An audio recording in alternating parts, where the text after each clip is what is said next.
சன்மார்க்க உரைகள் மற்றும் எனது உபதேசங்கள் ஆகியவற்றை தொடர்ந்து காண அருட்பெருஞ்சோதி சேனலை சப்ஸ்கிரைப் செய்யுங்கள். எல்லா உயிர்களும் இன்புற்று வாழ்க. அன்பே சிவம். திருச்சிற்றம்பலம். அருட்பெருஞ்சோதி அருட்பெருஞ்சோதி தனி பெருங்கருணை அருட்பெருஞ்சோதி.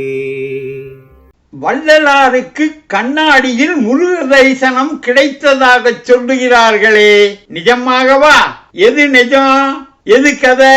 வள்ளல் பிரான் சிறுவிடாயத்திலே காஞ்சிபுரம் மகாவித்வான் சபாபதி முதலியாரிடம் பாடம் கற்ற காலம். விரைந்து அருட்கவி இயற்றும் ஞானத்தை கண்டு வியந்து போன ஆசிரியர், இச்சிறுவன் பெரிய ஞானி, இவனுக்கு பாடம் சொல்லும் தகுதி தனக்கில்லை என்று ஒதுங்கிக் கொண்டார். அப்புறம் வள்ளலாருக்கு நேரம் எப்படி போனது தெரியுமா? வள்ளலார் பள்ளி செல்லுவதை நிறுத்திவிட்டார். கோயில், குளம், கந்தக்கோட்டம், பாட்டு என பொழுது சென்று கொண்டே இருந்தது. அண்ணன் சபாபதி பிள்ளைக்கு தம்பி பள்ளி செல்லாமல் இப்படி அலைவது கண்டு ஏக வருத்தம். சாப்பாடு போற்றாத என தனது மனைவியை அறிவுறுத்தினார். அந்நியார் மனது தாய் மனது பொறுக்குமா? ராத்திரி வேளை தன்னுடைய கணவனுக்கு தெரியாமல் உணவை அளித்தார் வள்ளலாருக்கு.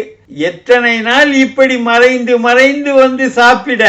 அண்ணன் சபாபதிக்கும் இது தெரியாமல் இல்லை, கண்டும் காணாதது போல் விட்டுவிட்டார். அந்நியார் ஒரு நாள் வள்ளலாருக்கு நயமாக எடுத்துரைத்தார். சரி, மாடியில் சென்று நான் இனிமேல் படிக்கிறேன் என வள்ளலாரும் ஒத்துக்கொண்டார். மாடியிலே ஒரு தனி அறை வள்ளலாருக்கு ஒதுக்கப்பட்டது. அதில் அமர்ந்தவாறே பாடம் கற்க துவங்கினார். எப்படி? தியானம், பாட்டு என கடவுள் நினைப்பாகவே. வள்ளலாருக்கு முதல் குரு யார் தெரியுமா? முருகப்பெருமான். அவனே நேரிலே வந்து அத்தனை கலைகளையும் உணர்த்தினான்.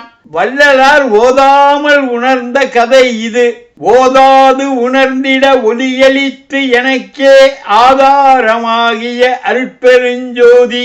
பின்னாளிலே பாடிய அகவல் பாட்டு இது. அந்த மாடி அறையிலே ஒரு நிலை கண்ணாடி. அதன் முன் அமர்ந்து வள்ளலார் தியானம் செய்வார். அந்த கண்ணாடியில்தான் அவருக்கு முருகப்பெருமானின் தரிசனம் கிடைத்தது. திருத்தணி முருகன் திருக்காட்சி. நிலை கண்ணாடியில் இறைவன் காட்சி தர முடியுமா? நிலை கண்ணாடி முன்னால் அமர்ந்து தியானம் செய்தால் சாத்தியம் இது என்று சொல்லுகிறார்கள். நமது யோக சாஸ்திரங்கள் எதிலும் கண்ணை மூடி தியானம்தான் வரும். உள்முக தியானம் அது மட்டும்தான். கண்ணாடி முன்னால் தியானம் எங்கும் சொல்லப்பட்டிருப்பதாக தெரியவில்லை. வள்ளலார் சென்னை வாழ்வு. இளம்பிராயத்தில் மாடி அறையிலே முருக தரிசனம் கிடைக்கப்பெற்ற கண்ணாடி இருந்த மாடி அறை இன்றைக்கும் காட்சி உண்டு. கண்ணாடியில் இறைவன் காட்சி தந்ததாக இதுகாரும் ஏதும் வரலாறு உண்டா? காட்சி என்ன காட்சி? ஒரு வேடனுக்கு கண்ணாடியிலே தோன்றியது மட்டும் இன்றி ஒரு வில்லை தந்ததாகவே வரலாறு உண்டு. யார்? நடராஜ பெருமான். வள்ளல் பிரானின் ஞான குரு மாணிக்க வாசகர் இதை பற்றி பாடுகிறார். தர்ப்பணம் அதனில் சாந்தம் புத்தூர் விற்பொருள் வேந்தற்கு ஈந்த வேவும் என்று கீர்த்தி திரு அகவலிலே பாடல் வரிகள் வருகிறது. சாந்தம் புத்தூர் அது ஊர். அந்த ஊரை சேர்ந்தவன் வேடன். தர்ப்பணம் என்றால் நிலை கண்ணாடி. அதிலே தோன்றிய இறைவன் வேடன் கேட்டதை கொடுத்தாராம். வேடன் கேட்டது தங்கம் பணம் காசு அல்ல, வெறும் வில். அதே மாதிரிதான் முருகப்பெருமான் வள்ளலார் முன்னாலே இருந்த கண்ணாடியில் தோன்றி தரிசனமும் தந்திருக்கலாம் தானே?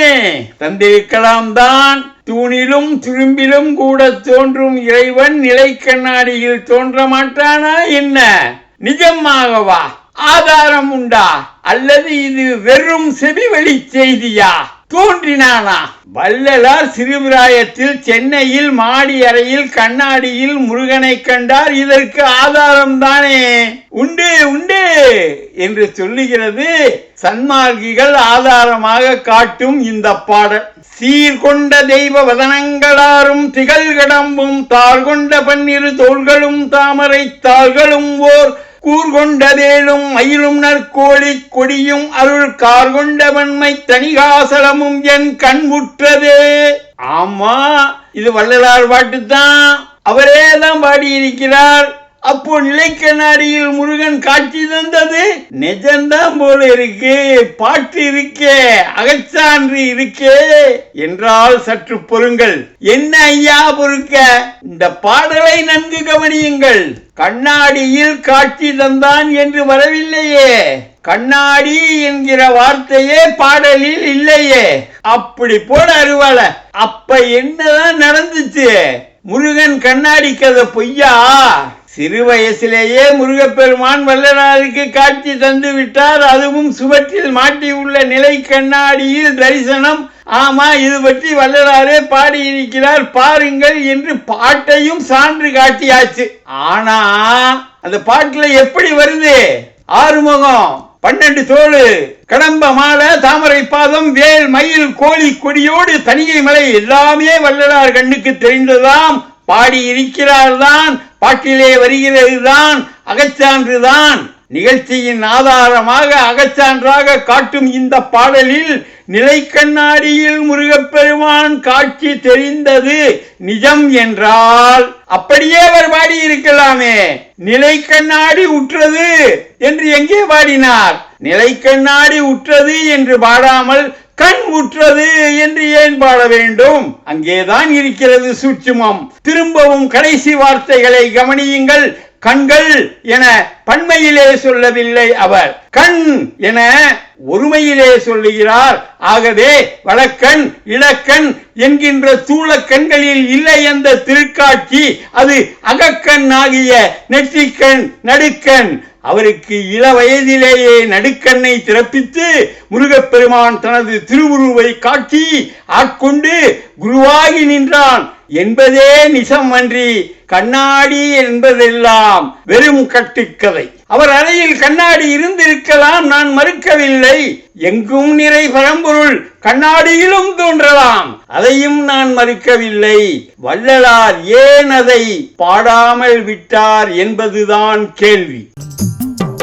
கலை கண்ணாடிக்குள் முருக காட்சி கண்ட மந்திரம்,